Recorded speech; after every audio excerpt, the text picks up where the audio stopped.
Commander Lee Dae-ho stood on the bridge of the UES Harmony, watching the blue and gold planet of Nexus Prime slowly rotate below them. 50 years had passed since humans first met the Galactic Council. 50 years of peace, trade, and friendship, with alien races that had welcomed humanity with open arms. "Sir, we're receiving another invitation to the Cultural Exchange Program," said Lieutenant Park Min-ah, looking up from her communication station. Her dark eyes showed the same confusion that Dae-ho felt these days. "The Vorthak want to send more of their crystal technology to Earth." Dae-ho nodded but said nothing. The Vorthak were strange beings made of living crystal who could think faster than any computer. They had been sharing their advanced technology freely with humans for decades. Too freely, Dae-ho thought. "And the Etherians?" he asked.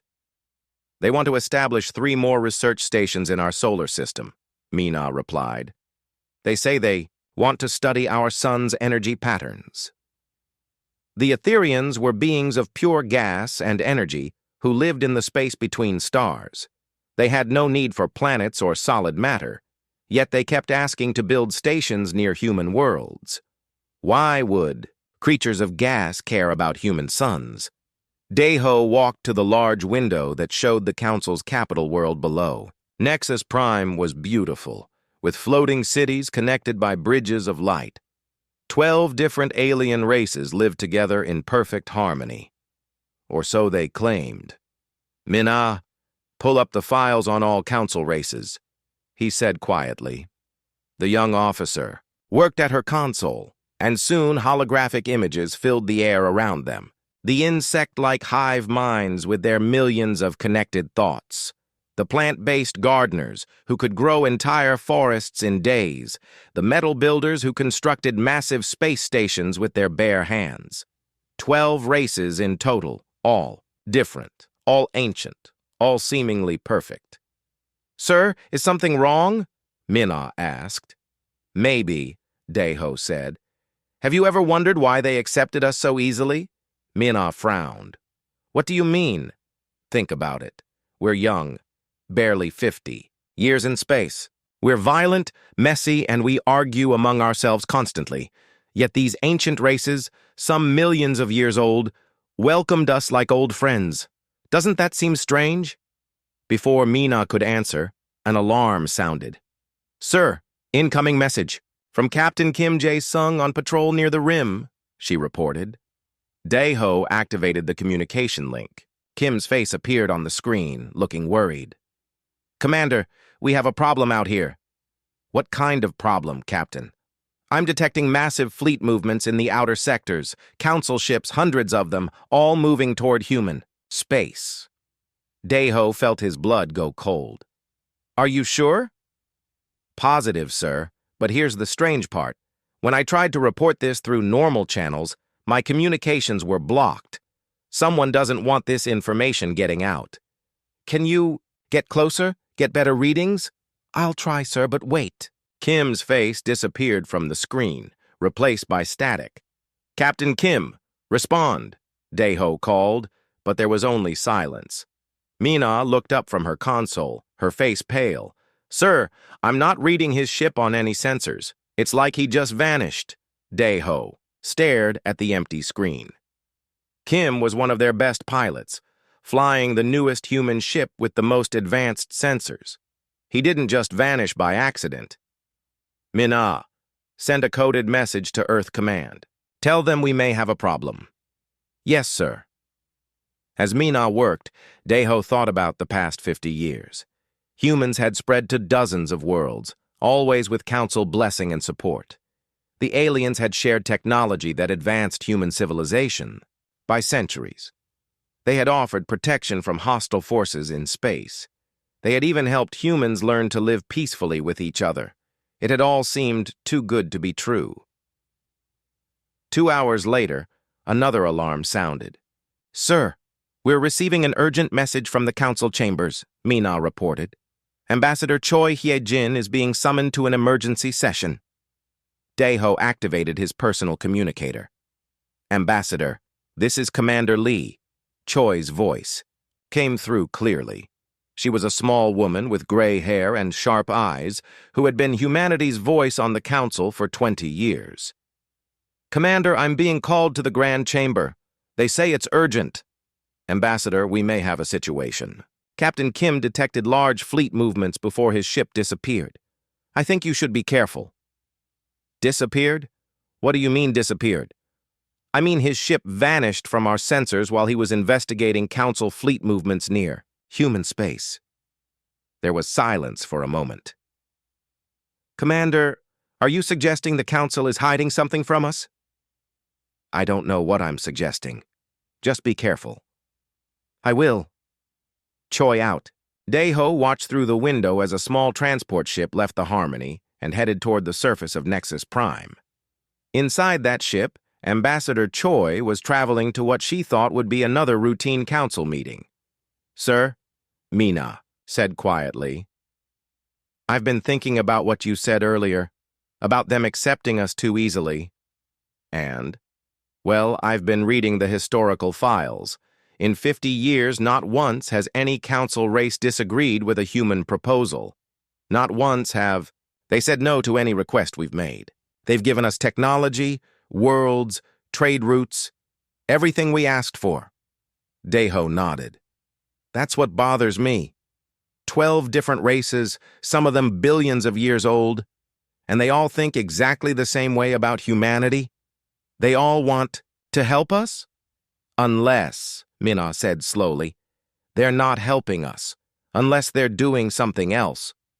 The communication system activated again. This time, it was a general broadcast from the council chambers, transmitted to every ship and station in the sector. Ambassador Choi's voice came through, but she sounded different. Scared. "This is Ambassador Choi Hee-jin. I am in the Grand Chamber of the Council. All human ships and stations prepare for urgent communications. Something is happening here. Something is very wrong." The transmission cut off. Daeho stared at the silent communication system. 50 years of friendship and cooperation, and now their ambassador was sending warnings from the council chambers themselves. "Mina, get me a direct line to Earth Command, Priority 1. "I can't, sir. All communication channels to human space have been cut." Daeho felt the first real fear he had experienced in years. They were alone, orbiting the council's capital. World, cut off from home, and their ambassador was trapped in the council chamber sending warnings. Whatever was happening down there, it wasn't good for humanity. Ambassador Choi Hye-jin walked through the massive doors of the Grand Chamber, her footsteps echoing in the vast space. She had been here many times before, but today felt different. The chamber was huge, with walls that stretched up so high. They disappeared into darkness. 12 thrones surrounded the center where she now stood, each one designed for a different alien race. But today, all 12 thrones were occupied. In 50 years of council meetings, Choi had never seen all 12 races present at once. Usually, only 3 or 4 would attend any single session. Now, representatives from every council species sat in their thrones, looking down at her with eyes, sensors, and other things she couldn't even name. The chief arbiter spoke first. It was a machine-like being from the builder race, its voice, coming through translation devices that made the words sound cold and emotionless.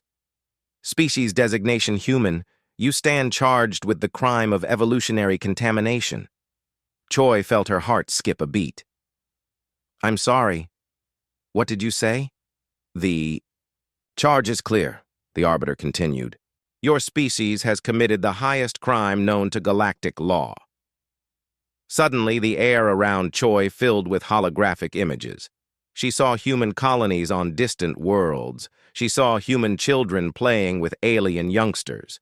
She saw human scientists working alongside council researchers. She saw human art, human music, human culture spreading across the galaxy. "I don't understand," Choi said, her voice shaking. "These images show cooperation, friendship, cultural exchange. How is any of this a crime?" On Earth, Dr. Song Tai-hyun was watching the council session through a quantum communication link. As humanity's leading expert on evolution and genetics, he had been invited to observe what was supposed to be a routine trade discussion. Now he stared at his screen in growing horror. "Dr. Song," his assistant whispered, "what does evolutionary contamination mean?" Song's face went pale as he realized what the council was saying. "It means they think we're changing them just by being near them." The holographic evidence continued to play around Ambassador Choi.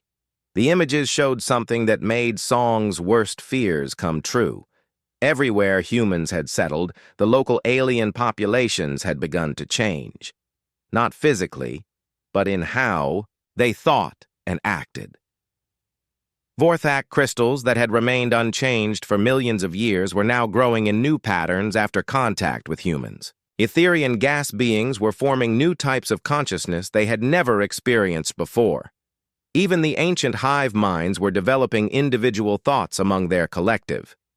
"Your species," the Arbiter said, "possesses a dangerous trait. You adapt to any environment, but worse than that, you cause others to adapt as well. This threatens the natural order of the galaxy."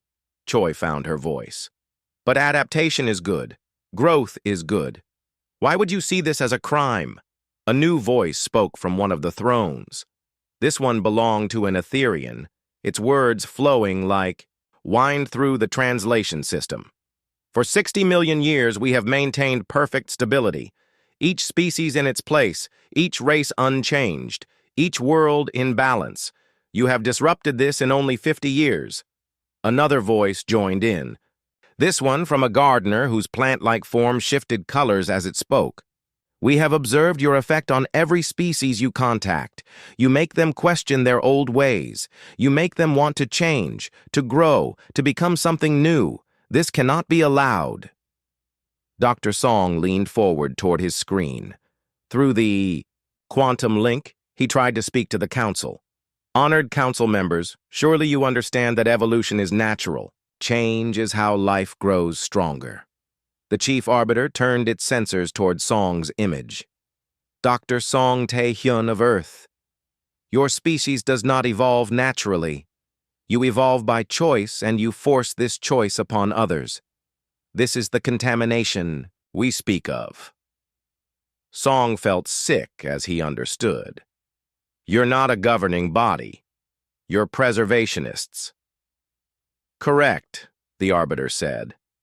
"For millions of years, we have kept the galaxy stable and peaceful by ensuring no species changes beyond its original design. Wars, conflicts, and chaos only occur when species try to become something they are not meant to be."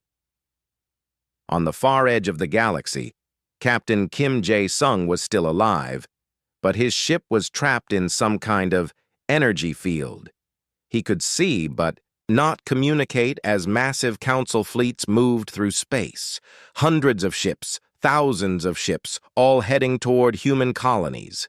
Through his sensors, he watched in horror as the fleets split into smaller groups. Each group was heading to a different human world. Every colony, every station, every place where humans lived was being targeted. Kim tried desperately to break free from the energy field, but his ship wouldn't respond. He could only watch as the largest fleet headed straight for Earth itself. Back, in the council chambers, Ambassador Choi was trying to reason with beings who had made their decision long ago. "Please, if you're worried about our influence, we can limit our contact with other species. We can stay in our own systems."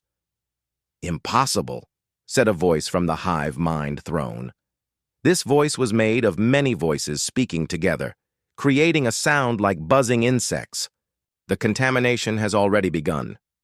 We have detected changes in 17 different species across 43 worlds. The damage cannot be undone." "Then what are you saying?" The Chief Arbiter's answer was final and terrible. "The Council has voted. Humanity will be eliminated completely. Every human colony, every human ship, every human life must be destroyed to prevent further contamination of the galaxy." Choi staggered backward. "You're talking about genocide. the murder of billions of innocent people. We are talking about galactic preservation, the Arbiter replied. Your species will be remembered as a cautionary tale about the dangers of uncontrolled evolution. Dr. Song was frantically sending messages back to Earth, warning of what was coming. But as he tried to transmit, he found that all communications to human space had been cut off. The Council had been planning this for some time. Choi looked up at the 12 thrones, at beings she had thought were friends and allies for 20 years. How long have you been planning this? Since the day we first encountered your species, the Etherian said. We hoped containment would be possible. But your nature made that impossible. You corrupt everything you touch with the desire to grow and change. And if we refuse to surrender? Your refusal is irrelevant, the Chief Arbiter said. The fleets are already moving. In 72 hours, humanity will no longer exist. As the council session ended, Choi was escorted to a holding cell, but before the guards could stop her, she managed to send one final message through her emergency transmitter. One word that she hoped would reach the right people in time. Run! Admiral Bae Yun-seo stood in Earth's war room, watching the main screen as red warning lights flashed across the galaxy map. Every human colony was reporting the same thing. Massive council fleets approaching fast. The quantum communication network was buzzing with desperate messages from every corner of human space. Admiral, Colony 7 just went dark, reported Lieutenant Kang Ho-jin from his station. That's 12 colonies in the last hour. Mars base is under attack, called out another officer. They're requesting immediate evacuation support. Bye. Stared at the map as more lights went from green to red. 50 years of human expansion was being erased in a matter of hours. But she wasn't panicking. Deep down, she had been waiting for this day. Director Lim, activate Exodus Protocol, she said quietly. Director Lim So-young looked up from her secure terminal. She was a small woman with silver hair, but her eyes were sharp and determined. Are you sure, Admiral? Once we start, there's no going back. The Council has made their choice. Now we make ours. Lim's fingers moved across her keyboard, entering codes that had been prepared decades ago. Across the solar system, hidden signals began to transmit to secret locations that most humans didn't even know existed. On the far side of the moon, massive doors opened in what looked like empty craters. Ships began to emerge, hundreds of them, all painted black and running silent. These weren't military vessels built for fighting. They were escape ships built for one purpose, to carry humans as far away as possible, as fast as possible. Paranoid. Fools? Some people had called the planners of Exodus Protocol. Why build escape ships when we have friends in the Council? But Bae had never trusted the Council's friendship. Neither had Director Lim or the other military leaders who remembered Earth's violent history. They knew that when something seemed too good to be true, it usually was. Commander Ryu Da-min stood on the bridge of the colony ship New Hope as it launched from Luna Base. Through the windows, he could see Earth burning, Council ships filled. The sky, their weapons turning cities into ash. But Ryu didn't feel sadness. He felt something else, determination. All families secured? He asked his crew. Yes, sir. 2,000 people aboard plus genetic samples and cultural archives, replied his navigation officer. And our destination? Deep space, sir. We'll follow the random vector assignment. No predetermined course, no way for anyone to track us. This was the genius of Exodus Protocol. Every escape ship was heading in a different direction with different people, different supplies, and different destinations. Even if the Council caught some ships, others would survive to carry humanity forward. Captain, Im Soo-jin watched from her ship as the escape fleet scattered like seeds in the wind. Her vessel, the Wanderer, was heading toward the galactic rim where few species had ever traveled. Aboard her ship were engineers, doctors, teachers, and farmers. Everything needed to start a new human colony somewhere far from Council space. "Captain, we're receiving a transmission from Admiral Bay," her communications officer reported. Bay's face appeared on the screen, her expression calm despite the chaos around her. "This is Admiral Bay to all Exodus ships. Remember your mission. You carry the future of humanity. Don't look back, don't try to fight. Just run as far and as fast as you can. Find worlds where humans can grow and thrive. Make sure our species survives." The transmission ended, and Sujin knew she would never see Earth again. Engineer Park Gite stood in the engine room of the colony ship New Seoul, watching the readings as they pushed their drives to maximum power. Through the ship's sensors, he could see the blue and green world where humanity was born, growing smaller behind them. Council ships were everywhere, hunting down any human vessel they could find. But Park wasn't afraid. He was angry. For 50 years, the Council had pretended to be humanity's friends while secretly planning their murder. They had smiled and shared technology while preparing genocide. They thought humans were too trusting, too innocent to see it coming. They were wrong. "Sir, we're detecting pursuit," called out the sensor operator. 3 Council ships closing fast." "Can we outrun them?" Park asked. "Not in normal space, but if we push the engines past safety limits."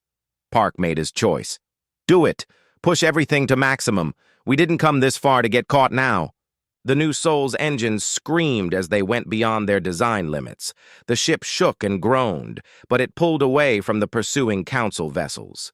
They had underestimated human engineering, just like they had underestimated human preparation. On the deep space vessel Persistence, Dr. Yoon Ji-ho was monitoring long-range sensors when she detected something impossible. Other ships were out there, but they weren't human or Council. The sensor readings showed vessel designs she had never seen before. "Captain, I'm picking up transmissions from unknown ships," she reported. "They're not using Council or human frequencies, Captain." Lee Dong-wook came to look at her readings. "Can you translate the transmissions?" "I'm trying, sir. The computer is analyzing the patterns." "Wait, I think I'm getting something." The ship's translation system crackled to life with words in broken but understandable human language. "Human ships, we see you run. We understand. Council hunt us too. You not alone." Dr. Yoon stared at her console in amazement. "Captain, there are other species out here, other refugees from the Council." "How many?" "I'm detecting at least 50 ships, maybe more. All heading away from Council space." Captain Lee smiled for the first time since the evacuation began. Humanity wasn't alone in running from the Council's idea of perfection. There were others who had chosen change over stagnation, growth over preservation. Across the galaxy, human ships continued their desperate flight. Some were caught and destroyed by Council forces. Others broke down in the emptiness between stars. But many escaped, carrying their precious cargo of human life and hope into the unknown. The Council had expected humans to fight and die like warriors. Instead, humanity did what it had always done best. It adapted. They turned their greatest weakness into their greatest strength. They couldn't win a war against 12 ancient races, so they chose not to fight one. Instead, they ran. And in running, they carried something the Council could never understand: the unbreakable human spirit that refused to give up, no matter how dark things became. In the depths of space, far from any star, the scattered ships of humanity began their long journey to find new homes among the stars. 10 years had passed since the Great Betrayal. Captain Oh Hyun-woo stood on the bridge of his ship, the Freedom, looking out at the strangest fleet he had ever seen. Human vessels flew alongside alien ships of designs he had never imagined. Some looked like living creatures, others appeared to be made of pure light, and a few seemed to shift shape as he watched them.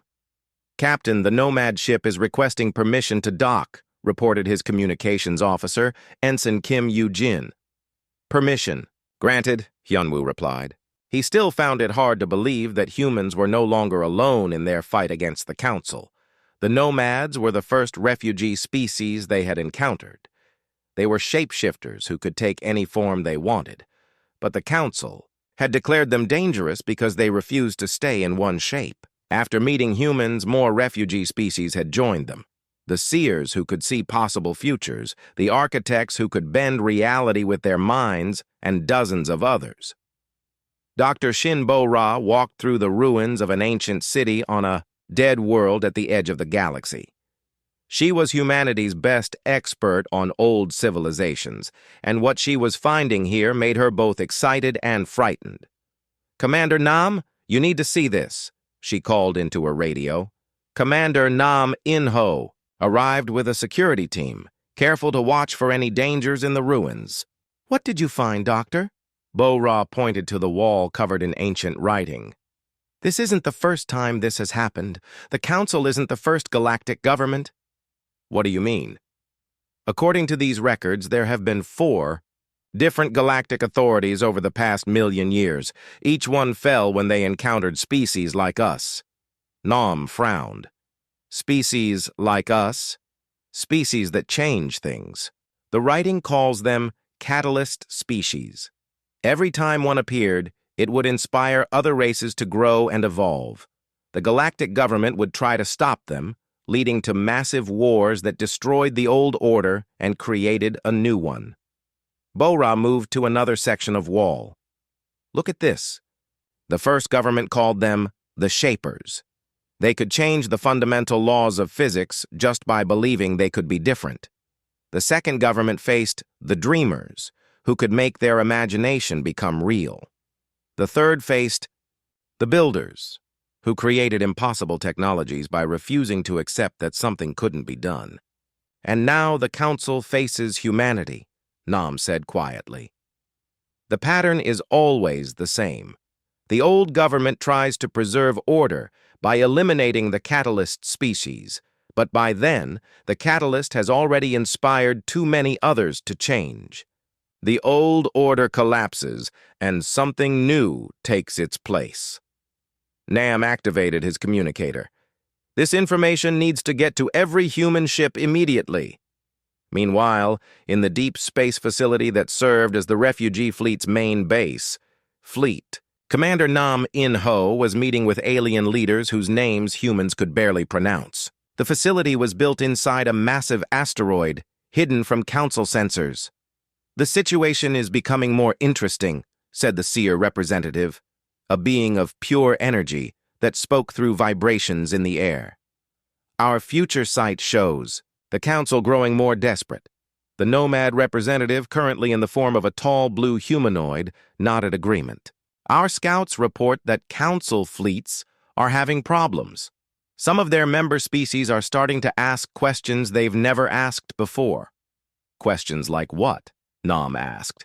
"Questions like, why can't we change? And what if the humans—" "Are right," replied the architect representative, a creature that looked like it was made of living metal. "The Council's perfect order is starting to crack." Nam smiled. This was exactly what they had hoped for. Humanity's greatest weapon wasn't guns or ships. It was ideas. The idea that things could be better, that growth was good, that change was natural. Even after 10 years of hiding, those ideas were still spreading. Intelligence Officer Ko Hai-wan sat in her small ship, listening to intercepted Council communications. What she was hearing would have seemed impossible a few years ago. "Council Fleet 7 is requesting permission to withdraw from the Outer Rim sector," came one transmission. "Request denied.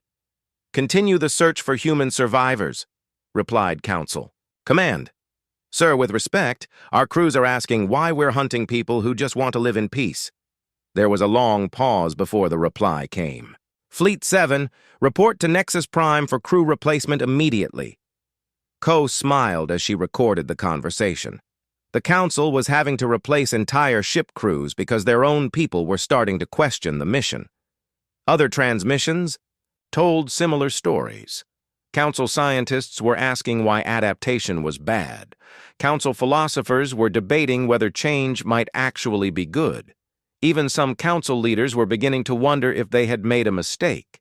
The most interesting transmission came from a council exploration ship that had found one of the abandoned human colonies. Command, we've discovered something unusual at the former human settlement on Kepler 442b. Report. The local wildlife has undergone rapid evolution since the humans left. New species have appeared and existing ones have developed new abilities. But instead of creating chaos, the ecosystem has become more stable and diverse than before. Impossible. Human contamination always leads to disorder. Sir, I'm looking at the evidence. The plants are more resistant to disease, the animals are more intelligent, and the entire biosphere is thriving. Whatever the humans did here, it made things better, not worse. Another long pause. Ship designation NK-7. Return to base immediately for investigation. Admiral Hanjun Seo received Ko's intelligence reports aboard the command ship New Earth. What he read made him realize that the war was changing in ways the Council had never expected. They're not just hunting us anymore, he told his senior staff. They're fighting their own people. What do you mean, Admiral? Asked Captain Yoon Mi-ra. Look at these reports. The Council is having to arrest their own scientists, replace their own crews, and silence their own philosophers. The ideas we represent are spreading faster than they can contain them. Dr. Jang Woo-sung, the fleet's chief strategist, studied the data. Admiral, I think we're seeing the beginning of the end for the Council as we know it. How so? They built their entire system on the idea that change is bad and order is good. But now their own people are starting to change just by thinking about us. They can't stop an idea whose time has come. Han nodded. And the more they try to stop it, the more obvious it becomes that they're afraid of their own people growing beyond their control. The meeting was interrupted by an urgent communication from one of the scout ships. Captain Park Dong-min's face appeared on the screen, and he looked excited. Admiral, you're not going to believe this.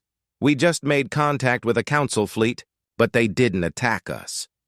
What do you mean they didn't attack? I mean, they sent us a message. They want to defect. The entire fleet wants to join us. Han stared at the screen in amazement. After 10 years of running and hiding, the tide was finally turning. The Council's perfect order was crumbling, and humanity hadn't fired a single shot to make it happen. They had simply refused to give up on the idea that things could be better. Supreme Commander Jeon Mi-kyung stood on the bridge of the massive vessel Human Defiance, watching as ships from a dozen different species moved in perfect formation around them. The ship itself was a wonder of combined technology, human engineering, merged with nomad shape-shifting abilities, seer prediction systems, and architect reality-bending materials. Commander, we're receiving transmissions from across the galaxy, reported Communications Officer Lee Tae-min. 17 more Council worlds have declared independence in the last week. Mi-kyung nodded. It had taken 15 years, but the revolution was finally reaching every corner of Council space.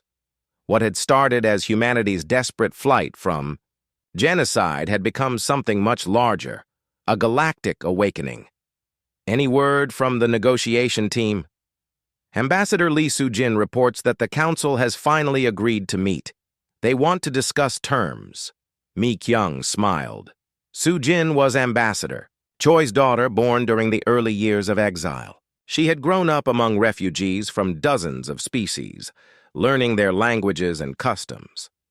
If anyone could speak for the new galaxy that was emerging, it was her.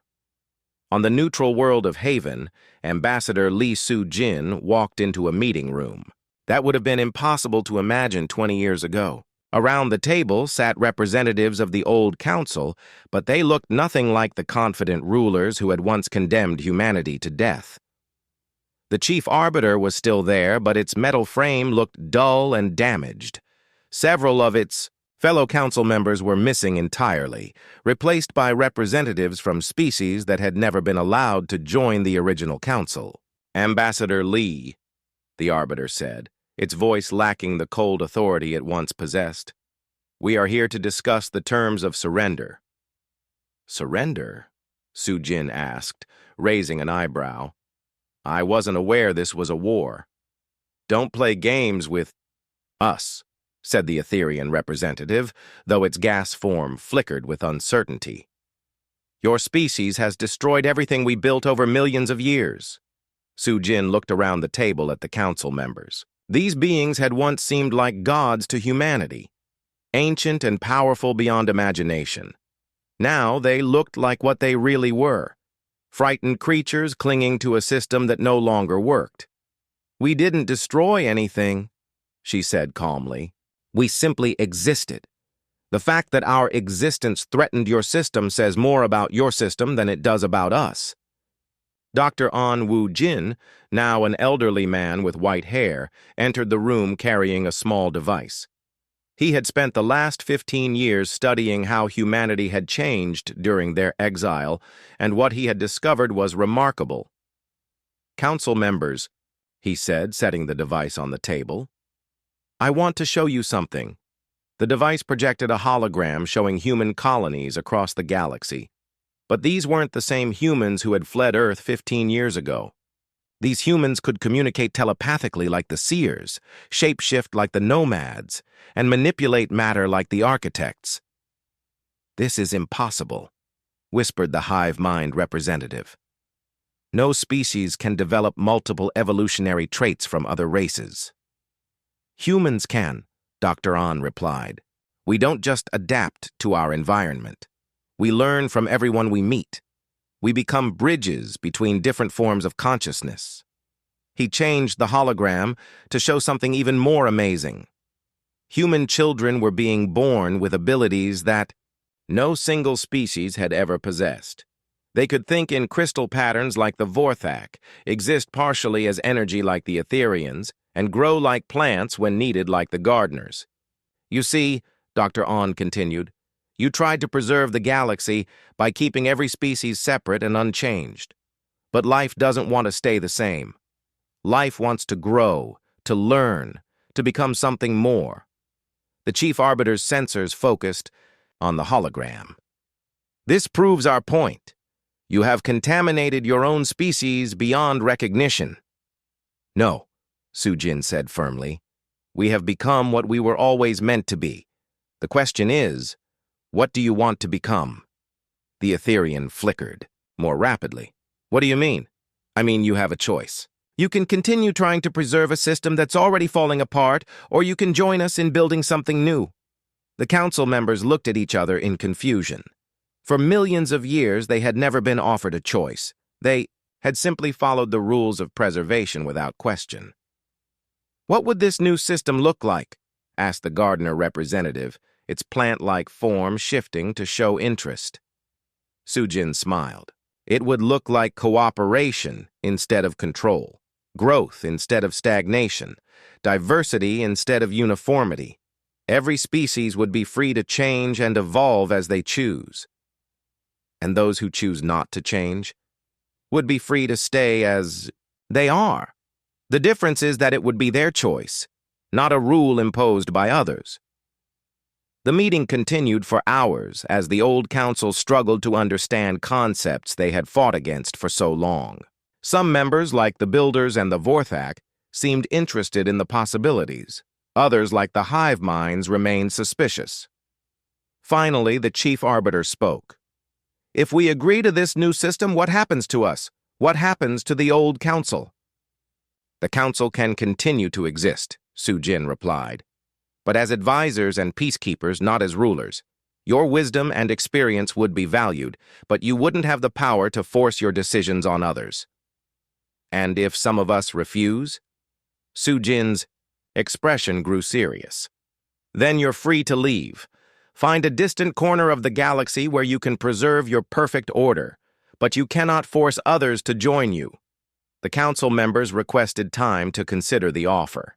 As they debated, among themselves, Su-Jin received a message from Captain Park Dong-hyuk of the exploration vessel New Horizon. Ambassador, we've made contact with something incredible at the edge of the galaxy. What kind of contact? Another species, but not from our galaxy. They sent us a message. We heard about the Changing Ones. We've been waiting. Sujin felt her heart race. Waiting for what? For us to show them that change is possible. Ambassador, there are entire galaxies out there full of species trapped by their own versions of the Council. They've all been waiting for someone to prove that growth and freedom are stronger than fear and control. When the Council reconvened, their decision was mixed. Half chose to accept the new system and begin the slow process of learning to govern through cooperation instead of force. The other half chose to retreat to distant regions of the galaxy, taking with them only those species that truly wanted to remain unchanged. The galaxy split, not in war, but in philosophy. For the first time in millions of years, different groups could choose different paths without being forced to fight each other.